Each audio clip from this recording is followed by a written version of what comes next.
Salut tout le monde, je vous retrouve aujourd'hui pour un In My Mailbox qui est plutôt conséquent. Je ne pensais pas qu'autant de livres s'accumuleraient parce que je n'en ai pas vraiment acheté. Mais en fait on me les a offerts ou alors ce sont des réceptions et des livres que j'avais oublié de vous montrer il y a quelques temps. Donc la pile s'élève à au moins une dizaine de livres.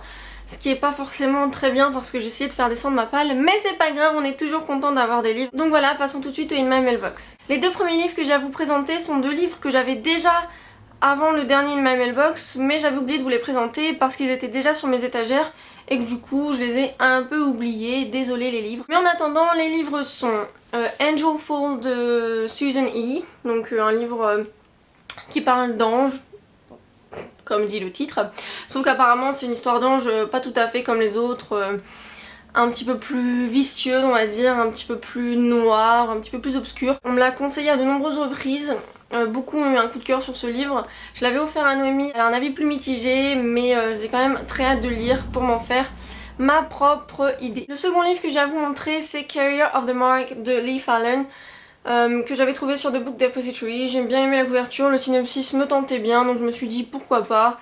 Après tout, voilà, ça pourrait faire une découverte de plus. Il était à un prix vachement abordable sur The Book Depository, donc je me suis dit pourquoi pas. Franchement, on verra bien. Si ça me plaît pas, ben j'essaierai peut-être de le revendre si c'est possible. Ensuite, un livre que j'avais acheté pendant les super sales de The Book Depository, il n'y en avait qu'un seul au final de livres qui m'avait plu. Il s'agit donc de The Immortal Rules de Julie Kagawa.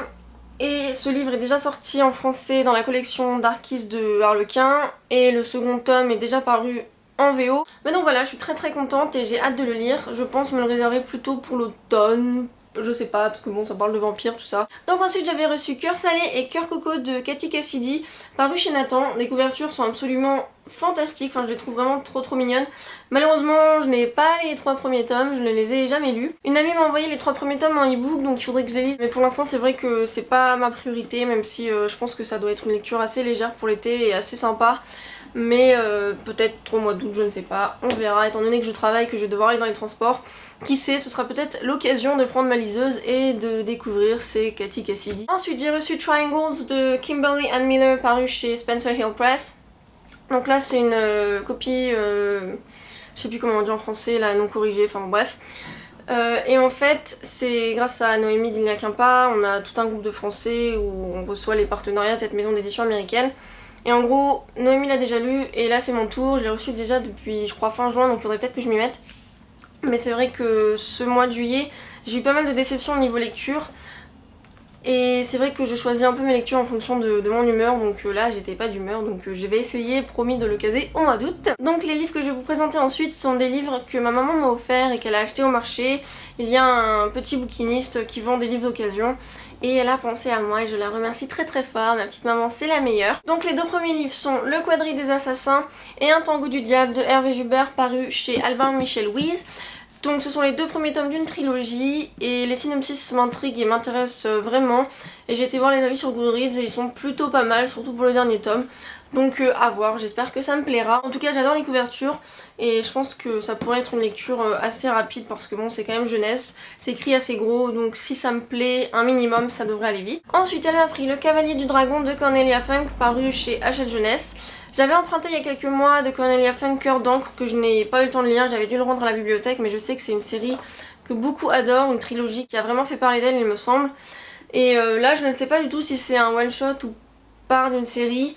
Mais j'aime bien les dragons et donc ça devrait me plaire, j'espère. Et ensuite le dernier livre qu'elle a pris, elle l'avait trouvé pour elle aussi et quand j'ai vu ce livre je me suis dit ah, ça faisait tellement longtemps que j'avais envie de le lire, merci maman. Il s'agit de Toi contre moi de Jenny Donham, paru chez Plomb, je sais qu'il est paru chez Pocket aussi en poche. C'est un livre que j'ai vraiment très envie de lire. J'espère vraiment qu'il me plaira et que je ne serai pas déçue parce que j'ai entendu vraiment des avis très positifs dessus. Et enfin les 3 derniers livres que je vais vous présenter sont vraiment des livres auxquels je suis soit attachée, soit que j'ai très envie de lire. Donc le premier je l'ai déjà lu et pour ceux qui me connaissent un peu, qui me suivent depuis quelques mois, sauront que c'était un achat que je devais faire parce que l'auteur je l'adore, je suis tombée amoureuse de lui quand j'ai lu son livre Everyday et j'ai trouvé ce livre en occasion sur Amazon et je pouvais pas passer à côté parce que c'est un livre qui est quand même assez court, écrit en vers ou en prose et pour le prix qu'il coûte soit sur The Book Depository soit sur Amazon, Je trouvais que c'était pas forcément avantageux, donc en occasion c'était parfait. Et il s'agit de The Realm of Possibility de David Levithan. Donc voilà, c'est écrit soit en vers, soit en prose à un moment. C'est vraiment très bien écrit. Je lui ai mis 4 sur 5 sur Goodreads parce qu'il y a certains personnages, certains points de vue, certaines histoires qui m'ont moins touché que d'autres. Mais la fin est juste magnifique. Enfin, voilà, moi voilà, je n'ai aucun mot à dire par rapport à ça. Il est arrivé en parfait état et pour 4 € je trouvais que c'était quand même vachement avantageux.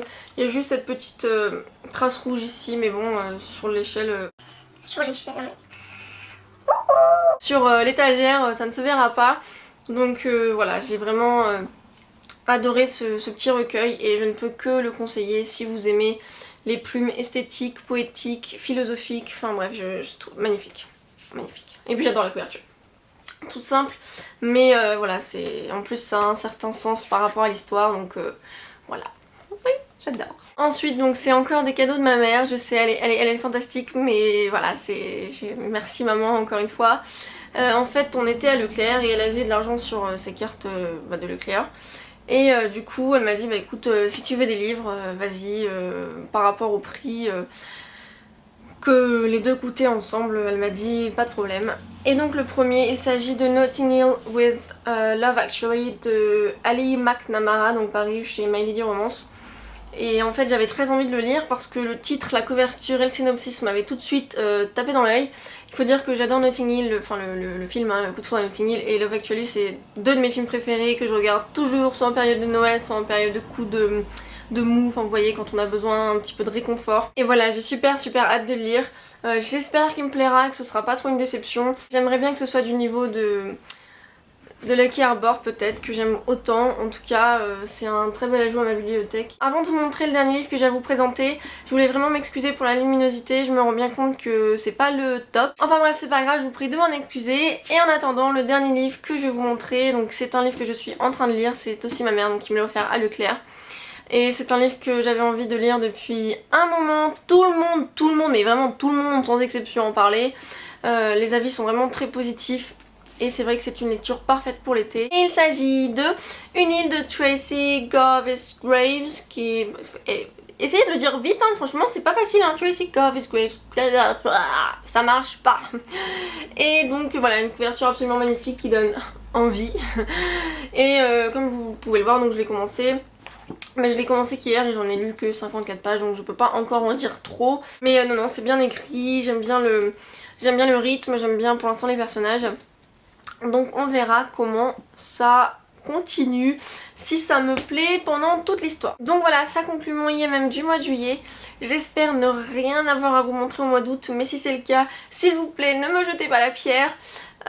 J'espère que vous avez fait de belles acquisitions vous aussi en juillet. N'hésitez pas à me dire si vous avez lu un des livres ou plusieurs des livres que je vous ai présentés, dites-moi ce que vous en avez pensé. Et en attendant, moi je vous souhaite de passer de très belles vacances et je vous dis à bientôt pour une nouvelle vidéo. Bye!